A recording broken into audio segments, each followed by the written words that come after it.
4 mariages pour une lune de miel revient en inédit sur TFX dès ce 2 janvier 2023, avec quelques nouveautés.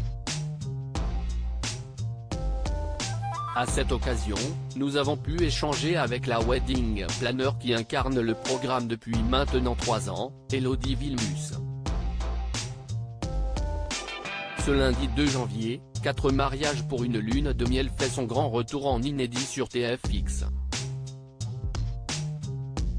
Pour sa 12e année à l'antenne, l'émission fait peau neuve, notamment avec des changements lors de la finale du concours.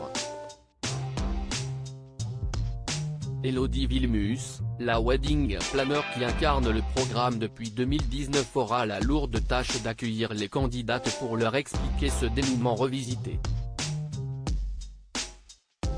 Désormais exitent les maris et les règlements de compte sur le perron. Les mariés juges, installés autour d'une table d'honneur, découvrent ensemble leur cérémonie, les notes de chacune et leurs commentaires parfois sans détour.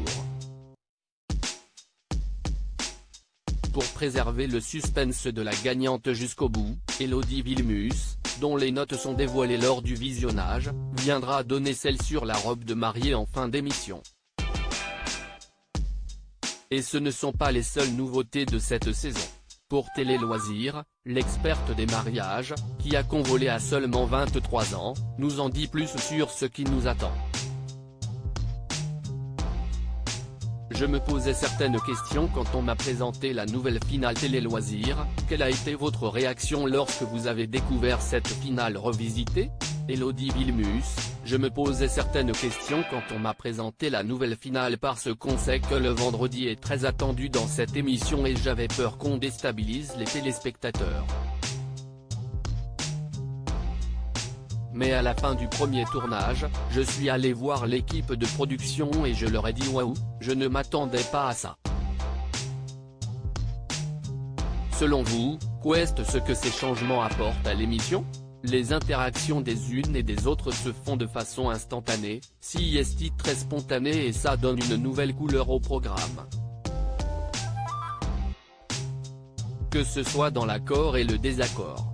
Il y a eu beaucoup d'émotions et des choses très profondes qui sont ressorties. Je trouve que la communication est davantage mise en valeur avec ce nouveau format et c'est doublement plus agréable à regarder. Quelles sont les autres nouveautés prévues cette saison ? J'ai participé à tous les mariages sur une semaine spéciale. J'ai sillonné la France et même la Belgique. C'était les montagnes russes, des coutumes et des rituels avec des approches complètement différentes d'une cérémonie à une autre. J'ai adoré ça parce que j'ai vécu de l'intérieur ce que les mariés juges vivent, et j'ai découvert des mariages que moi-même en tant que professionnel, je n'avais jamais organisé. Vous allez découvrir mon côté compétitrice. Pouvez-vous nous dévoiler un des moments qui vous a le plus marqué dans cette salve d'épisodes ? C'était justement pendant cette semaine spéciale.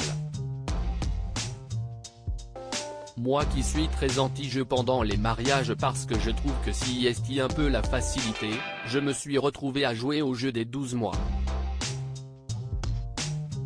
Le principe est d'aller chercher des objets qui commencent par une lettre le plus rapidement possible. Je n'aime pas perdre, alors vous allez découvrir mon côté compétitrice. Est-ce que cette saison est aussi synonyme d'un retour à la normale après les difficultés liées au Covid-19 ? C'est vrai qu'on a été un des programmes les plus impactés. Quand ce Covid est tombé, on nous a enlevé la possibilité de célébrer l'amour librement, alors quand on a eu l'autorisation de reprendre les mariages, ça a été plus qu'un soulagement, une libération. Enfin, on était libre de pouvoir recommencer à donner du bonheur aux gens. Peu d'émissions ont cette intensité alors j'étais ravi de repartir. À lire aussi 4 mariages pour une lune de miel revient, la productrice de l'émission raconte le cauchemar qu'ont été les tournages à cause du Covid.